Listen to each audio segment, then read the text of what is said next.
The National Broadcasting Company and its affiliated stations present The Pacific Story.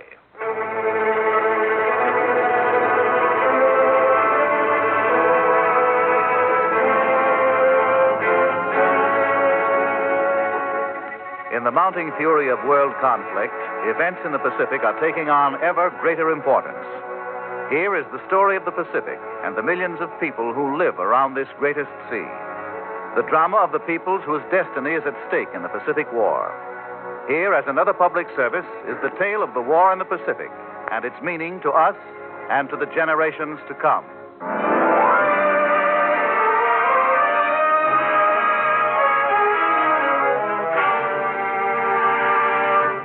Vladivostak, Mistress of the Far East.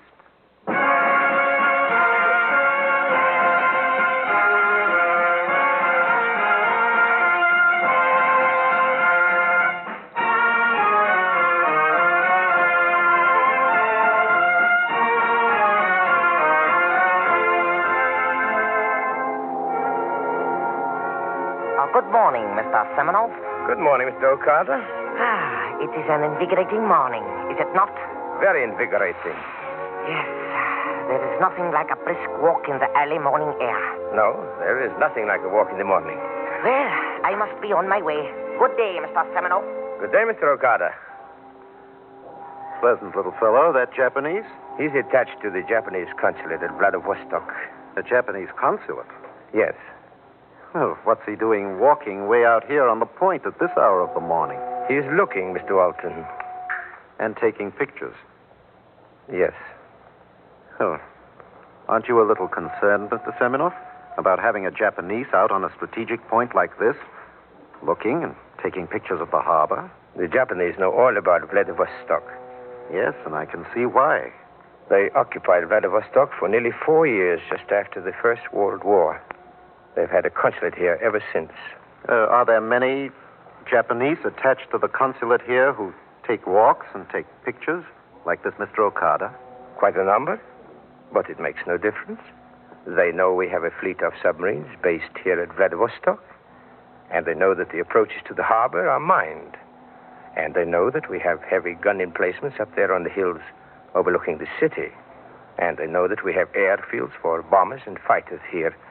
But it makes no difference, Mr. Walton. I got the feeling that Mr. Seminoff felt pretty confident about Vladivostok. Look at its location on the map, and you see that it commands nearly all of the Japanese Sea. It commands Japan itself. Bombers flying from Vladivostok could reach the vitals of Japan in less than 3 hours. From Vladivostok, they could easily blast Tokyo and most of the industrial centers of Japan. That's what intelligence reports. And that's what the Japanese recognize as their greatest peril. You see, Mr. Walton, Japan has a neutrality pact with Soviet Russia. You mean that, theoretically, the Japanese are not the enemy of Soviet Russia? We are not at war. I see. The Japanese have their most formidable army, the Kwantung Army, based just across the border from Vladivostok in Manchuria. And facing this army on the Soviet Asia side are the best units of the Russian army. That's what intelligence reports. And they also say that Vladivostok is the most heavily fortified city in the Far East. The Russians know that the Japanese might strike them a surprise blow, as the Japanese did at Pearl Harbor, and destroy the Russian planes before they could get off the ground. And that is why the Russians have built underground hangars where planes are always tuned up and in readiness. That's what intelligence reports. You see, Mr. Walton, it does not harm us to permit Mr. Okada to learn firsthand what is common knowledge to every high command in the world. What the Japanese see here might give them pause. That's an interesting deduction. With all the knowledge that the Japanese have of Vladivostok, Mr. Seminoff, and with their fear of it as a bombing base, why haven't they tried to take it? Yes. They did take it once, just after the First World War. But now, you see, we have a neutrality pact with Japan. We are not at war. Well, there must be other reasons. There are, Mr. Walton. There are.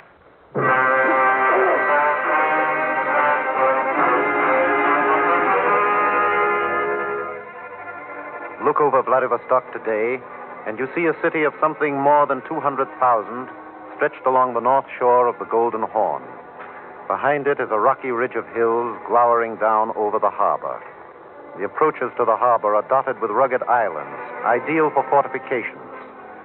Not so many years ago, Vladivostok was a boisterous frontier town with wooden shacks, streets of mud and water, saloons, and gambling houses. From its beginning in 1860, it grew like a weed.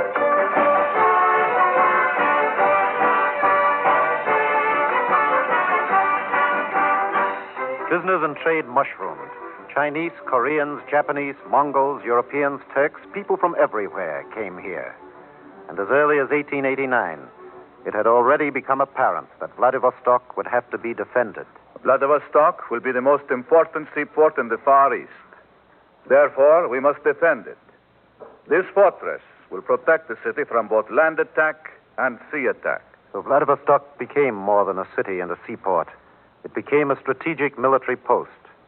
By 1891, it had become so important that the Grand Duke Cesarevich, who was later to become Tsar Nicholas II, made a trip halfway around the world to visit Vladivostok. Where is the Cesarevich? He's over there, near the base of the monument. I want to see him. Everyone is crowding to see him lay the first stone of the monument. What an honor he does us to come out here to Vladivostok. He knows what a great service Admiral Nevelskoy has done for Russia out here.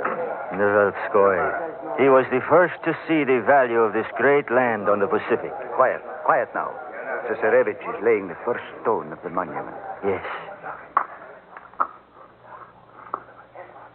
Nevelskoy was the one who promoted Russian dominion in the Far East. There. It is done. The Cesarevich has laid the first stone. Yes. You see the words engraved there in the monument? Yes. Where the Russian flag is once hoisted, it never must be lowered. Those are the historic words of the Cesarevich's father, Tsar Nicholas I. That must be the Russian policy out here on the shore of the Pacific. That became the Russian policy. The soil around Vladivostok has been drenched with blood maintaining it. The visit of the Cesarevich in 1891 called the attention of the world to Asiatic Russia. Within the next few years, Vladivostok blossomed like a forbidding flower. More and more ships came. Trade prospered under the muzzles of the frowning guns. Japan looked on and became increasingly uneasy.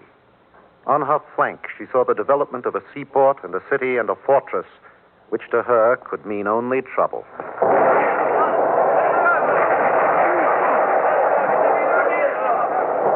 In 1904, at Port Arthur and Tsushima, Admiral Togo destroyed Russian sea power in the Far East. Russia was crushed by Japan. But Russia still had Vladivostok. And this rocky stronghold she converted into a Gibraltar. We are starting to put in gun emplacements and heavy guns. When we have finished, we shall be able to withstand attack from any direction. Presently, Vladivostok became vitally important, not only to Russia, but to England and France. I stood on a wharf in 1917. I beg your pardon, sir. It's all right. I didn't see you standing there. Ran right into you. Where's this ship from that you've just come in on? Sorry, I'm not at liberty to say. Supplies, eh? I don't know.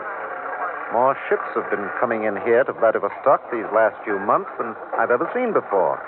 French ships and English ships, American ships. It's the only Russian port that's not blockaded by the German fleet. Yes. And the route through Vladivostok over the Trans-Siberian is the only way for us to get bullets and guns and supplies for the Russians. Yes, I know that. But why has there been so much more just recently? Well, just between us, could it be to keep Russia in the war?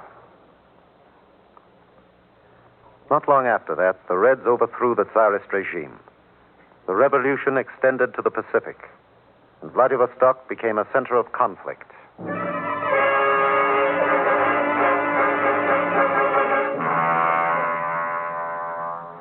Vladivostok was a grim city in 1918. Most of Siberia was under the control of the Tsarist White Russians. Vladivostok itself was in an upheaval. One day, Allied warships steamed into the harbor and dropped anchor. The Allies had sent in an intervention force. It has been necessary for us to send in this force to assure the transportation of the Czechoslovak prisoners out of Siberia. That's what one of the intervention officers said. You see, the Czechoslovak prisoners have been granted the right to leave Russia, and they must come across Siberia and out through this port of Vladivostok. Where will they be taken then? We're going to take them to the Western Front in France to help us continue the war against Germany. The Japanese, who were also part of the intervention force, had a different reason for occupying Vladivostok. Well, there are large stocks of military supplies at Vladivostok that were intended to be shipped across the Trans-Siberian Railway to carry on the fight against Germany. Yes, I've seen them. We have come here to make sure that these war supplies do not fall into the hands of the enemy. The Americans and the British and the French each landed about 7,000 troops in Siberia. The Japanese agreed to land the same number, but they landed more than 70,000. The landing of a few Japanese Marines at Vladivostok has been magnified out of all proportion. We are eager that the landing of these troops is not regarded as intervention. That was the official Japanese statement. But that was not the view of the Soviets. The head of the Far Eastern Council of the People's Commissars was Alexander Torkelson. I went to talk to him. The Allies are not concerned either with getting the Czechs out of Siberia or with protecting the war supplies piled up in Vladivostok. What about those Czechs, Mr. Torkelson? The Czechs were to be brought out to Vladivostok over the Trans-Siberian. Do you know what happened to them, Mr. Walton? Well, have they been brought out? They have seized a great section of the Trans-Siberian. Seized it? The Czechs? They control the Trans-Siberian from the Urals to Lake Baikal. Oh, then it would be impossible for the enemy to use the Trans-Siberian to get the war supplies in Vladivostok across Siberia and Russia to the Western Front. Not impossible, but improbable. No, Mr. Walton. There are other reasons for the occupation of Vladivostok. And the reasons of England and France and the United States are different from those of Japan. Well, that could explain the large intervention force the Japanese sent in. 10 times larger than any of the other nations. Quite likely. You must know, Mr. Walton, that the Japanese realize that Vladivostok is the most important seaport in Siberia. Are you implying that the Japanese intend to stay in Vladivostok? Examine the facts. Vladivostok is the door to the vast resources of Siberia, of its coal and iron, of its zinc and lead and gold. You see, the Japanese have little coal and iron. Mm-hmm. If Japan took Vladivostok, it would shut Russia off from the Pacific almost entirely. Not only that. The Japanese know the military strength of Vladivostok, and they are afraid of it. So, by staying here, they would not only have access to the resources of Siberia, but they also would have removed what they think is a threat to them. Under the pressure of the intervention force of American, English, French, and Japanese troops, all under the command of the Japanese General Otani, the Soviet hold on Vladivostok tottered. The streets rang with gunfire, and blood spattered and ran down to mix with the mud and the water in the streets. The Soviets were defeated.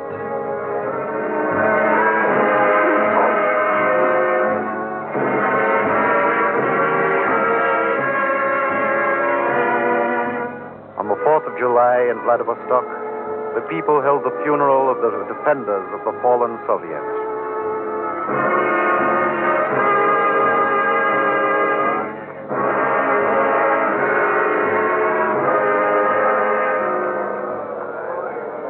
They died for us. They died for us. I've never seen so many people in the streets of Vladivostok. We must show the world that we are still unified. I can feel their grief. Look at the bareheaded men and women coming down the long slope from the hills. Thousands and thousands of them. We still have our unity. Our guns they have taken, but they can never crush us.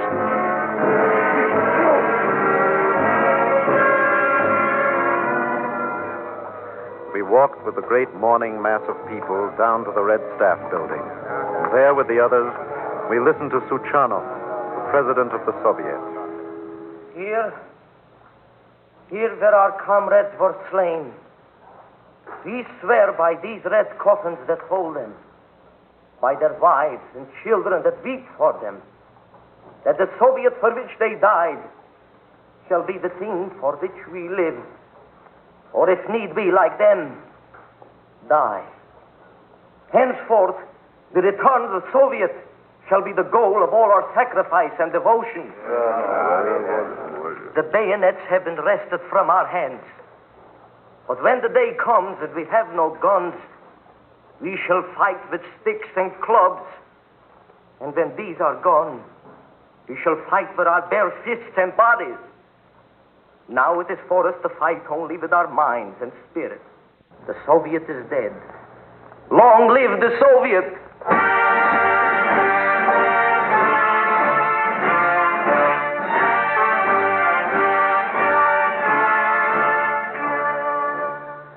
Alexander Tobelson barely managed to get out of Vladivostok with his life when the intervention force took over. 1919 was a year of chaos, a year of fighting and confusion and vindictiveness. At last, in 1920, Tobelson came back. Much as we wish it, we must realize that we cannot establish a Soviet government here as long as we are under the guns of the Allied intervention force. Our immediate hope is to establish a buffer state here. The buffer state was organized in March 1920. The Allied intervention collapsed, the Reds took over, and the Far Eastern Soviet Socialist Republic was formed.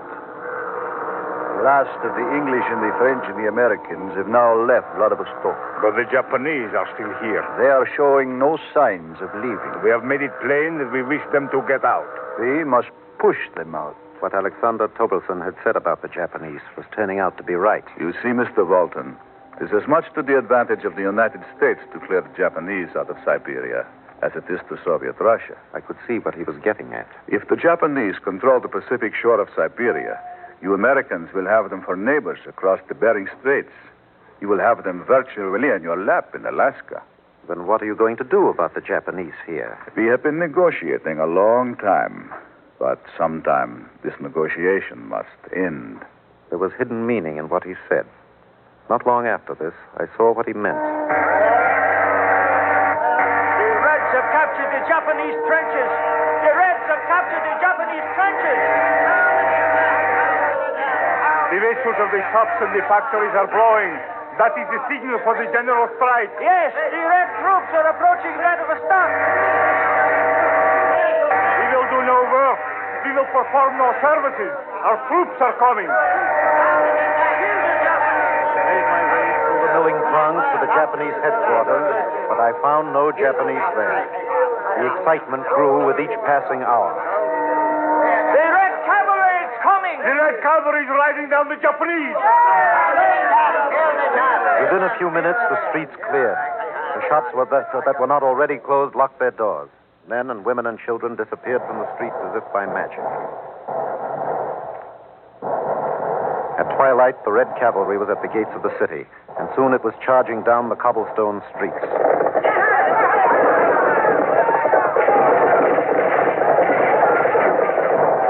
Darkness and the fog closed in, and an ominous hush fell on the city.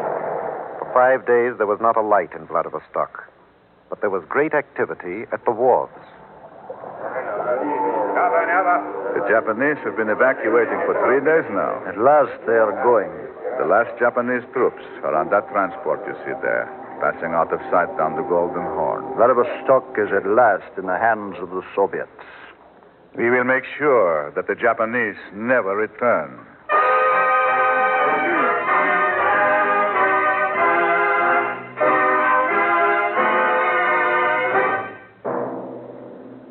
I watched the Soviets develop Vladivostok. Not the city, but the port and the mysterious fortress commanding it. Here they did what the Soviets have done throughout Russia, make each area as self-sufficient as possible.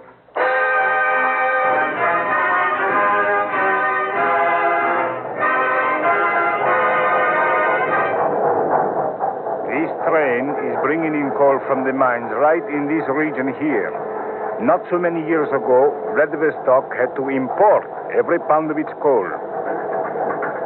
This is one of the vessels of our fishing fleet. Once we had to import our fish products. Now we catch so much fish in the waters of Soviet Asia that we export a great surplus to other places. In order to utilize their harbor all year round, the Soviets built powerful icebreakers. The harbor freezes over in December, and the ice lasts until April. But the big icebreakers plow through it, break it up, and keep a path open for the sea traffic. The year-round traffic made Vladivostok a world port. Ships came in from every part of the world. Sailors came ashore from merchantmen. Swedes, Dutch, British, Portuguese, Americans, Senegalese. They came ashore to drink and gamble and carouse.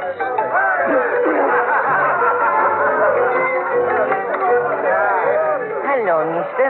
Are you a stranger here? No, not exactly. Would you like to see the really interesting part of Vladivostok? Oh, what part is that? Over on the other side of the mountain. You've never seen anything like it. Opium dens, dark alleys, and fascinating people. No, I don't think so. Oh, I know every square inch of it. You will be quite safe. Come along and No, I'm not interested. Oh, come on. You have never seen anything like Just a it. minute. What does this man want of you, Mr. Walton? Oh, I was just asking What you to... does he want, Mr. Walton? He seems to think I want to go sightseeing. He wanted to take you over on the other side of the mountain. But I don't know just where. He gets paid for bringing people over there. No. It is the worst part of Vladivostok. The worst element lives there. Criminals, thieves, and degenerates. And you, for the last time, I warn you to stay out of here. I have done nothing but talk to them. Has anything ever been done to clean up the part of the city on the other side of the mountain? We have cleaned it up many times. Someday we shall wipe it out entirely. Someday? We are not concerned with the city, no. I see. That is why there are characters around, like that man right over there. That one? Yes. He's a secret agent. He's passing for a check, but we know that he is German. Oh. And that one right there. He looks like an Italian. He is in the pay of the Japanese. Now, what are you going to do about them? At the proper time, they will be taken care of. This is the population of the seaport. But there's another population that's never seen. The men of the mysterious fortress hewn deep into the solid rock of Vladivostok. This unseen population man the big guns that can outdistance the guns of any battleship. They man the radar observation posts. They maintain the reconnaissance planes and the fighting planes and the bombers and the underground hangars. They fly the planes. They man the pillboxes that cover with crossfire every approach. For years after the Soviets took over Vladivostok, the people in the city below heard the deep rumble of explosions in the hills behind them. Say, what is that? Sounds like thunder. You are a newcomer here in Vladivostok? Yeah. I've heard that rumbling in the distance ever since I got off the ship 3 days ago. You will get used to it. Sounds almost like an earthquake. They are blasting out the dugouts up there in the hills. Dugouts? For what? I have no idea. Huh. Might be interesting to go up there and see what they're doing. It might. I'm afraid you will be wasting your time. No one saw exactly what sort of dugouts were being blasted into the rock, but everyone saw the concrete and the structural steel being taken up the modern roads to the hills. Everyone saw the heavy construction machinery and the tanks and the armored trucks moving into the hills. Everyone saw the planes overhead that came to roost in the mysterious area behind the city. And everyone came to know that certain sections were not only barred, but were deadly to any who should try to sneak over them. Those sections are so heavily mined that a crow could not walk across them. The Russians know that the eyes of foreign agents have watched every development around Vladivostok. For the Russians have their own counter-espionage in Vladivostok. Report to the commissar. Today again, Mr. Okada of the Japanese consulate. In the early morning, walk through the section behind the city. In the afternoon, the Italian who goes under the name Zangoni walked in the eastern section behind the city. The interest of the foreign agents in the section behind the city is understood perfectly by the Soviets. They know the folly of a frontal attack from the sea. Therefore, they are exploring the approaches from the rear. But the Russians have anticipated this. Even before Singapore was taken by attack from the rear, the Russians saw that the Japanese might try this at Vladivostok. If they try to cut us off from the supplies of Russia by cutting the Trans-Siberian Railroad, we shall still hold. For we have made this section of Soviet Asia virtually self-supporting. And if they attempt to storm Vladivostok from the rear, we shall annihilate them.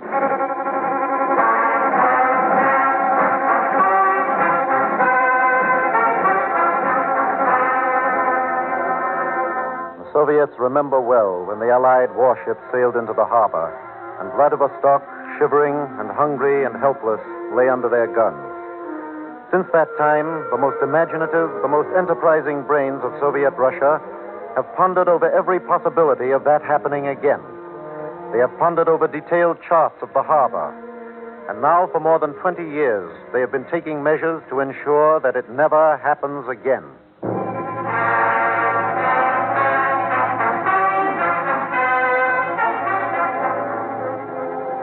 You see, Mr. Walton, Vladivostok has developed into an important commercial port.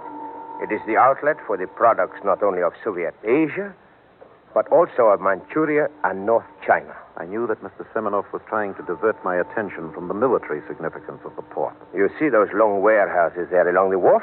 Yes, they are certainly busy. They are filled with soya beans and byproducts, such as soybean oil and soybean cakes. Mm-hmm. You see, Mr. Walton, soybean products make up our principal export trade. That is, along with Siberian timber and dried fish. Yes. Is that Lend-Lease material over there on that dock there? You are not interested in commerce, are you? Not when there are things as immediately important as, shall we say, that submarine that just surfaced out there in the harbor. Lend-Lease is of the greatest importance to us. Yes, of course. Russia has a powerful fleet of submarines based at Vladivostok. I remembered that was what intelligence had reported. Russia may have as many as 200 submarines in the Far East. We watched the submarine cut through the water. It was a powerful new craft able to operate great distances from its base. Many of Russia's submarines in the Far East are of the newest, best equipped, and hardest hitting type. Some are of the older types, but all are manned by well-trained, highly efficient crews. I remembered that intelligence report, and I wondered how many more submarines were under the waters of the harbor or hidden in forbidden places here in the vicinity of Vladivostok. I watched the big submarine cut through the water.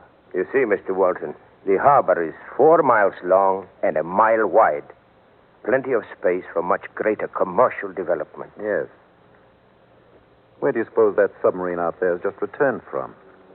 This submarine? Yes, that's a long-range submarine, isn't it? Well, yes, perhaps. Where do you suppose it's been? That would be very difficult to say, Mr. Walton. But submarines of that kind usually do not go out on short runs. No. Mr. Semenov, when we talked of Japan's knowledge of Vladivostok, and their fear of it as a bombing base, you said that there were perhaps reasons why Japan did not try to take Vladivostok. Mr. Walton, Japan is an island empire. The Japanese occupy Manchuria and a great part of China. They must keep their sea lanes open. Japanese are fighting thousands of miles from home, on the mainland of Asia and in the islands of the Pacific. They must keep their fighting units supplied. It would be serious to the Japanese to have these sea lanes cut, would it not? Serious for them. It could be disastrous. Perhaps Mr. Okada has reported to his superiors the extent of our submarine strength here in Vladivostok.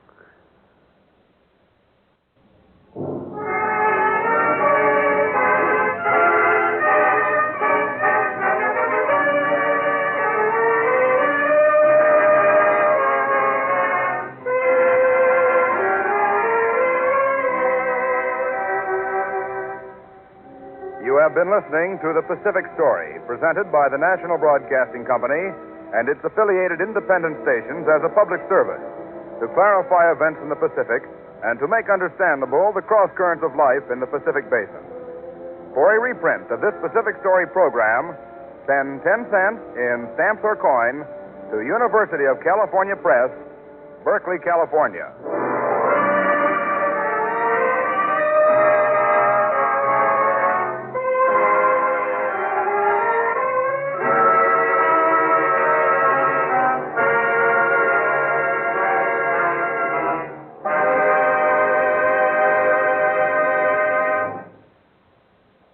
The Pacific Story is written and directed by Arnold Marquis. The original musical score was composed and conducted by Thomas Peluso. The principal voice heard was that of Edgar Barrier. This program came to you from Hollywood. This is the National Broadcasting Company.